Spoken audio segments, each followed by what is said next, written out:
बड़ी खुशी होती है।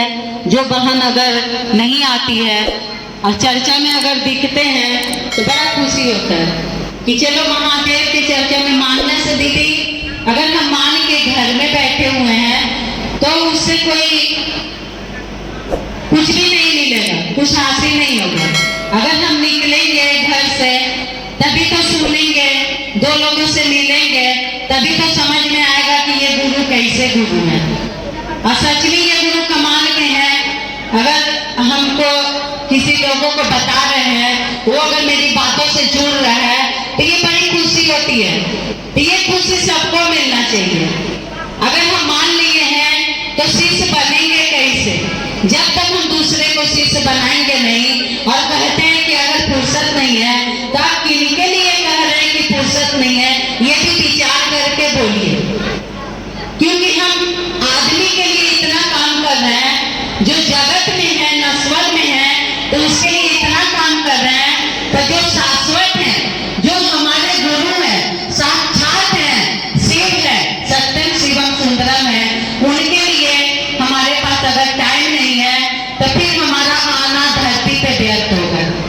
आज हम लोग को देखिए कितना सौभाग्य मिला है कि उस परमात्मा का काम करने का मौका मिला है। तो थोड़ा हम लोग को सोच विचार करना चाहिए कि आज हमारा सौभाग्य मिला है उस परमात्मा के बारे में बात करने का।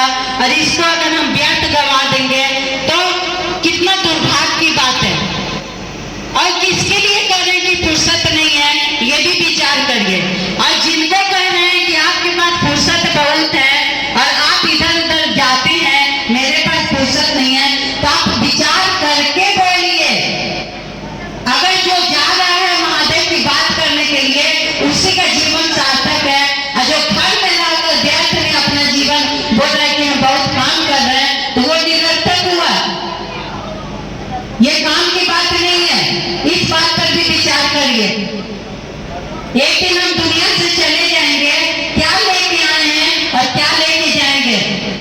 अगर हम उस परमात्मा की बात कर रहे हैं तो हम परमात्मा को लेकर जा रहे हैं यहाँ से, और परमात्मा से रिश्ता बना रहे हैं। ये कोई छोटी मोटी बात नहीं है। आज हम लोग को जो साहब बताए हैं तो कोई छोटी बात नहीं है। ये बहुत जन्मों जन्मों का कर्म फल है जो हमें महादेव गुरु के रूप में मिले, और उनके बारे में बात करने का कुछ तो फल मिला। आज तक हम लोग व्यर्थ जीवन गंवा रहे थे, और आज जो मौका मिला है ना, उसको आप सार्थक कर लीजिए। ये मानव जीवन जो मिला है उसको सार्थक करने का मौका मिला है। तो इसके व्यर्थ आप घर में बैठ कर नहीं गवाइए। अगर घर में भी बैठे हुए हैं, अगर बाहर जाने का मौका नहीं मिल रहा है, तो हम लोग को बहुत सारे साधन है। हम लोग दिन भर मोबाइल में काम करते रहते हैं, यहाँ की खाना बनाते रहते हैं और मोबाइल कान में लगा हुआ रहता है। तो क्या हम बात कर तभी तो कान में मोबाइल है, तो उसी मोबाइल में बात कर लीजिए ना। कोई जरूरी नहीं है कि हमको बाहर जाना पड़ेगा। हम जिस मोबाइल से बात कर रहे हैं, किसी आदमी से ही बात कर रहे हैं ना, तो उनको बता देंगे।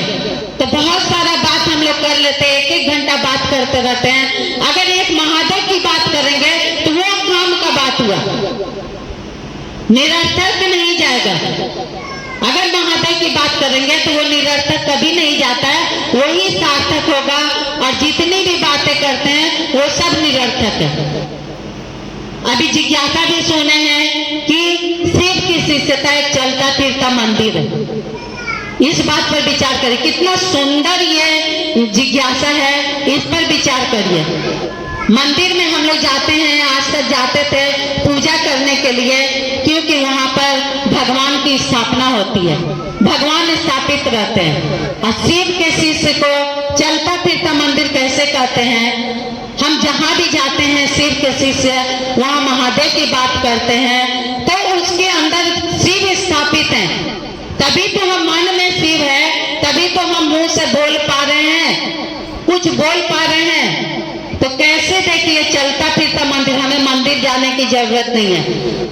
वो मंदिर में तो भगवान स्थापित हैं, एक जगह मंदिर भी स्थापित है। पर ये चलता फिरता मंदिर वो जहाँ जाते हैं वहाँ लोगों को बताते हैं कि हे भैया, हे दीदी, आप शिव को गुरु मान लीजिए ना।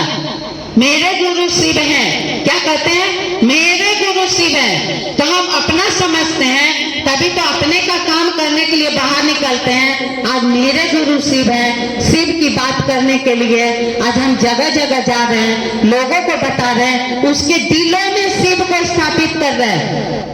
तो मंदिर में तो शिव स्थापित है, पर हर एक के दिल में अगर स्थापित कर रहे हैं तो वो मंदिर से तो कम नहीं हुआ। ये मन मंदिर कहलाता है। ये मन के मंदिर में शिव को स्थापित कर दीजिए। इसीलिए कहते हैं कि शिव का शिष्य चलता फिरता मंदिर है, और जहां भी जाता है शिव को हर एक के दिल में स्थापित करने का काम करता है, हर एक के दिल में शिव के प्रति आवेश जगाता है। तो मंदिर हुआ ना, चलता फिरता मंदिर है ये। हमें मंदिर जाने की जरूरत नहीं है। अगर हम जाते हैं तो कोई बात नहीं है, पर अगर नहीं जाते हैं तो मेरे मन के अंदर ही है। कहते हैं गर्दन नीचे करो और उसका दर्शन कर लो। थोड़ा सा मन में झांक के देख लो और उनका दर्शन कर लो। तो हमें मंदिर जाने की जरूरत है?